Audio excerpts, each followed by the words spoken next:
César Grafietti, que vira e mexe você vê aqui no canal, é o maior especialista em finanças dos clubes de futebol do Brasil. Ele vive há muito tempo em Milão, na Itália.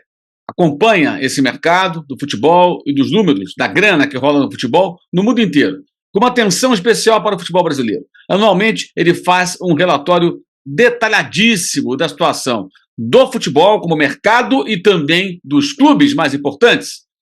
Esse relatório foi lançado nesta semana em parceria com Galápagos Capital, patrocinador da ação. Aliás, a gente até cumprimenta aqui o pessoal da Galápagos Capital pela iniciativa, por apoiar esse trabalho tão importante do César Grafietti, importante para o futebol brasileiro. E nós vamos trazer aqui números que mostram a força financeira do Flamengo. E depois vamos discutir como é que pode um clube com tanto dinheiro, tanta supremacia econômica sobre seus principais rivais, não ter a mesma supremacia dentro do campo. Por que isso? E tudo isso vamos falar nesse vídeo que tem o patrocínio de Futebol Interativo. No Futebol Interativo você pode fazer, olha, são dezenas de cursos. Cursos, inclusive, de gestão esportiva. Algo que falta no Flamengo muitas vezes. Exatamente. Você pode procurar o pessoal do Futebol Interativo por intermédio do link na descrição do vídeo ou QR Code na tela. E aí você vai conversar com eles, vai ver qual o curso mais interessante para você. Você que sonha trabalhar com futebol, que quer seguir uma carreira no futebol. Pode ser na gestão, pode ser na comunicação, pode ser diretamente com a comissão técnica, trabalhando com análise de desempenho. E você vai fazer um estágio, você pode fazer um estágio a partir do momento que você se matricular em um dos cursos do Futebol Interativo, estágio esse em um clube profissional do futebol brasileiro. Então, uma boa oportunidade. O Futebol Interativo é parceiro aqui do canal, apoia o youtube.com/Mauro César, e você, entrando em contato, não deixe de dizer que chegou até o Futebol Interativo por intermédio do canal. E aí o pessoal vai te dar aquela colher de chá, quem sabe um descontinho bem camarada. Legal? Gente, vamos lá. O estudo do relatório Convocados, que é o estudo anual feito pela equipe do César Grafietti, traz esse número que eu vou colocar aí na tela, você vai ver agora. Esse é um ponto bem importante. Dívidas. Tempo para pagar as dívidas. O que eles fizeram aqui? Eles fizeram o seguinte, um exercício de imaginação muito interessante. Se os clubes utilizassem 20% das receitas totais, ou seja, se o clube fatura 500 milhões de reais num ano, 20% seriam 100 milhões. Então, ele faturou 500 milhões, pegou 100 milhões, 20%, e direcionou para quê? Para reduzir dívida, pagar dívida. Se ganhar 1 bilhão, vai pegar 200 milhões para pagar a dívida. O resto é pagar salário, as despesas normais, contratar jogador, manutenção do clube, do estádio, impostos, etc. Então, se cada clube pegasse 20% daquilo que fatura no ano para pagar as suas dívidas, o Botafogo levaria 18,3 anos para pagar as dívidas. O Cruzeiro, 17,3, o Atlético Mineiro, 11,2, o Bahia, 10,4 e o Vasco, 10,3. Detalhe, Botafogo, Cruzeiro, Atlético, Bahia, Vasco, tudo SAF. Tudo SAF. Corinthians, 10,2 anos. Inter, 8. Curitiba, 8. Fluminense, 7,7. Red Bull Bragantino, 7,1. Santos, 6,7. São Paulo, 6,3. Atlético Paranaense, 5,9. Grêmio, 5,1. Palmeiras, 2,8. Mesmo para o América Mineiro. Flamengo, 1,5. Ano e meio. Fortaleza, 1,3. Goiás e Cuiabá, zerados aí com relação a dívidas. Mas aí tem outra coluna que você está vendo aqui, receita média dos 5 anos. Como é que é isso aqui? Eles pegaram a receita média dos 5 últimos anos, ou seja, somaram tudo que os clubes faturaram nos 5 últimos anos, 2023, 22, 21, 20 e 19, certo? E dividiram por 5, tiraram a média da receita aferida dos 5 últimos anos. O que dá um retrato mais real da trajetória dos clubes, porque muitos desses que são SAF especialmente, foram turbinados pelas SAFs, pela compra do futebol desses clubes por pessoas, empresas que as adquiriram, e aí você tem realmente uma injeção de grana, uma realidade um pouco diferente. Olha só o caso do Botafogo. Pegando os 5 últimos anos, pega o período pré-SAF e o início da era SAF. De 18,3 anos para pagar a dívida, o Botafogo levaria, pegando a receita média dos 5 últimos anos, tirando 20% do faturamento para pagar a dívida, 32,4 anos. Olha que coisa assustadora. Olha a situação do Botafogo pré-SAF e mesmo com a SAF ainda com uma dívida muito elevada. Cruzeiro, 23,4. O Atlético, 12,3. E o Bahia, 10,9. O Vasco, 15,1. E o Corinthians, 13,8. Internacional 8,1, Coritiba 9,6, Fluminense 10,5, Red Bull Bragantino 10,3, Santos 8, São Paulo 7,4, Atlético Paranaense 7,1. Grêmio 5,1, Palmeiras 2,8, América Mineiro 4,2, Flamengo 1,8, Fortaleza 1,6, Goiás e Cuiabá parecem zerados aqui. Isso mostra, gente, que no caso específico aqui de Flamengo, Fortaleza, né? No caso do Flamengo, comparando aqui com os clubes mais ricos, né, que ganham mais dinheiro, que fatura mais alto, mais ricos é força de expressão, porque o Corinthians fatura alto, mas está cheio de dívidas. Você vê que o Flamengo tem uma dívida toda controlada. Quando o Flamengo vai zerar a dívida? Nem é necessário, porque boa parte dessa dívida é dívida com o governo federal e o Flamengo está pagando no Profut. Elas foram renegociadas por praticamente todos os clubes do país e, seguindo uma série de regras pré-estabelecidas, os clubes vão fazendo pagamentos periódicos e vão quitando a dívida. Imagine o seguinte, você tem um financiamento de um carro, você paga R$2.000 por mês. Faltam 12 parcelas, ou seja, 12 parcelas de R$2.000 são R$24.000. Mas você conseguiu fazer uma economia, recebeu o seu 13º, fez um trabalhinho extra, uma hora extra, ganhou uma grana, fez uma economia e guardou numa aplicação bancária. E você tem lá R$24.000, exatamente o dinheiro que falta para você quitar essa dívida. Você vai pagar os R$24.000 agora e quitar essa dívida, ou você deixa o dinheiro aplicado no banco rendendo juros e paga R$2.000 todo mês? Claro que você paga R$2.000 todo mês, a não ser que o banco acenasse para você com uma proposta do tipo, olha, você vai pagar R$2.000 por mês, são R$24.000. Eu te ofereço um desconto que vai ser maior do que aquilo que você ganharia com a sua aplicação. Digamos que a aplicação fosse render ao longo de um ano, esses R$24.000, né? Tirando R$2.000 por mês, vai caindo o valor, ela rendesse, sei lá, R$3.000, né? E esse desconto fosse de R$4.000. Se me paga R$20.000 agora na bucha e a gente liquida, aí pode ser interessante. Então, para o Flamengo, para outros clubes, não interessa quitar essa dívida dessa maneira. Vai pagando paulatinamente. Isso aí já está no fluxo de caixa. Vai pagando, vai pagando, vai pagando, não tem pressa, não tem correria, não tem necessidade nenhuma de pressa. Mas é uma situação muito confortável essa do Flamengo. Muito confortável, como você pode observar. E aí a gente vai passar para uma outra parte agora, que é a parte do faturamento. Então vocês veem aí que eles utilizam aí no relatório de 2023 e 2024, né, relatório convocados, como referência para fazer esse estudo o EBITDA, que é uma sigla em inglês para lucros antes dos juros, impostos, depreciação e amortização. Seria isso, tá? É um indicador financeiro que é muito utilizado para avaliar empresas na bolsa, no mercado financeiro, porque informa o lucro da companhia antes dos descontos com impostos, juros e amortização e depreciação. Então, é um indicador que elimina os custos que não estão diretamente relacionados às atividades operacionais da empresa, né? Isso mostra a força financeira de uma empresa. Então, essa referência, esse EBITDA, é utilizado aqui pelo pessoal, pela equipe do César Grafietti, para ver aqui geração de caixa, EBITDA total. Clube da Série A. Flamengo aparece com 486 milhões. O Corinthians com 271.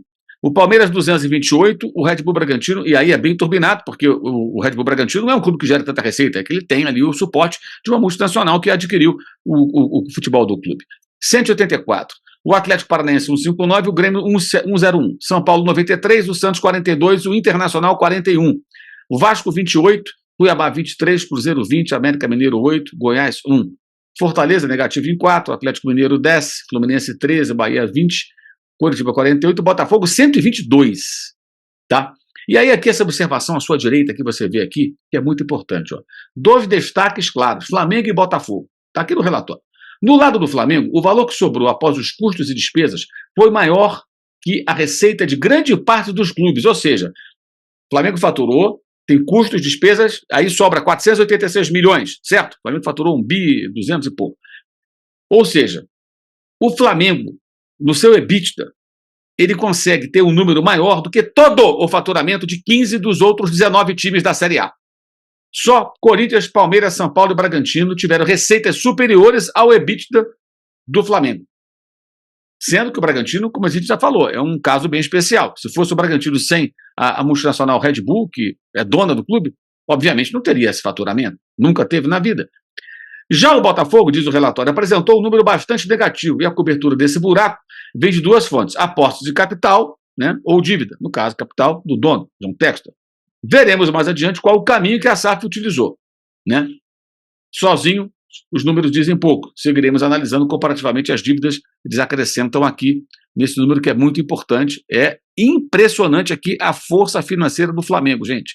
Esse número não é preciso ser especialista nem nada para entender. Repetindo, o Flamengo faturou 1 bilhão 200 e tanto, e aí quando o Flamengo tira essas despesas, ele ainda assim fica com quase meio bilhão de reais, superando a receita de 15 dos outros 19 times da Série A. É muita força financeira, é muita musculatura financeira do Flamengo. O clube realmente está numa situação muito privilegiada do ponto de vista econômico. É uma coisa realmente impressionante. E aí você vai ver mais adiante aqui, ó, na página do próprio Flamengo, né? Eu vou mostrar para vocês aqui. Eu vou direto na página das conclusões. Ó, Flamengo, fluxo de caixa. E tem todos os números aqui e tal. O EBITDA de 485 milhões 587 mil, faturamento, receitas líquidas, né? 1 bilhão 289 milhões 932 mil. E aí vem todos os itens aqui discriminados e tudo mais, né? E os comentários feitos aqui no relatório Galápagos Capital, relatório convocados de César Grafietti e equipe. Nível de geração de caixa absurdo. Olha a palavra absurdo para um clube de futebol, que acabou sendo consumido em parte pela gestão de capital de giro, ainda assim, atividade altamente positiva. E abaixo, permite investir volumes relevantes em elenco, reduzir as dívidas parceladas sem dor, quer dizer, sem se machucar, vai pagando em suaves prestações, e até conseguir obter resultado financeiro positivo. É a diferença entre estar endividado ou não. O Flamengo praticamente não tem dívida, como eu expliquei. O Flamengo paga a sua dívida suavemente, com calma, sem dor, como diz o relatório. Então, é realmente espantoso o trabalho que começou com essa equipe que lá está, com as pessoas que estão hoje, grande parte das pessoas que estão na diretoria, outras que fizeram parte da diretoria anterior do Eduardo Bandeira de Mello. Todos têm mérito, gente. Todos têm mérito. Os que começaram, saíram, como o próprio presidente Rodolfo Landim, que participou do começo disso tudo, saiu junto com outros integrantes insatisfeitos ali na relação com esse presidente Bandeira. O Bandeira teve o mérito de seguir aquilo que estava determinado com a sua equipe, com todos que ficaram com ele, também tem muitos méritos. Claro, ninguém está tirando mérito de ninguém. Independentemente de conflitos políticos, esses caras têm uma coisa muito clara nessa década, pouco mais de uma década. O Flamengo anda na linha, o Flamengo paga em dia, o Flamengo honra compromissos e alavanca a receita. E na gestão do Landim alavancou muito receitas. Por isso pode fazer tantos investimentos. É muita força financeira, é muita musculatura financeira. O clube é forte financeiramente. É espantosa a transformação que começou no início de 2013, ou seja, há 11 anos e meio aproximadamente. E aí vem a questão que eu quero colocar aqui em discussão para vocês. Como é possível um clube com tanto poderio econômico passar um ano inteiro como 2023 sem ganhar nada? Nem uma tacinha. Tomar de 4-1 do Fluminense na final carioca, perder para o Alcas, empatar com o Nublense. Pode isso. Ser eliminado pelo Olímpia, grande clube do futebol sul-americano e Paraguai sul-americano, tricampeão da América, mas uma fase dificílima com o Transferban, com o time modesto, tomou 3 gols de cabeça, foi eliminado pateticamente, não brigou pelo título brasileiro, mesmo quando o Botafogo fraquejou e deixou ali o troféu à deriva, e o Palmeiras foi muito mais competente, compenetrado, decidido, foi lá e comeu o bife, como diria o Apolinho, levantou o troféu, o Flamengo vacilou, perdeu para Santos, para o Grêmio sem Soares, tomou virada, perdeu para o São Paulo na última rodada, enfim, perdeu para o Atlético no Maracanã, já com o Tite, que tem menos culpa do que os outros, que pegou já o bonde andando. Eu me refiro ao elenco e à diretoria, e outros técnicos que passaram também, erros cometidos mais por uns, menos por outros, mas especialmente a gestão do futebol que leva a esses equívocos. Como é possível passar um ano sem ganhar nada? Perdeu a Copa do Brasil para o São Paulo, como perdeu, jogando mal no Maracanã, muito mal. O São Paulo com um elenco claramente inferior tecnicamente ao Flamengo. Então foi um ano de desastre. Isso é inadmissível para um clube que tem um elenco tão caro no seu futebol e que fatura tanto dinheiro. Isso tem que ser dito, isso tem que ser cobrado. Não adianta os dirigentes do Flamengo ficarem exibindo números positivos, eles são de fato, porque isso mostra boa gestão do clube, gestão financeira, ok, beleza.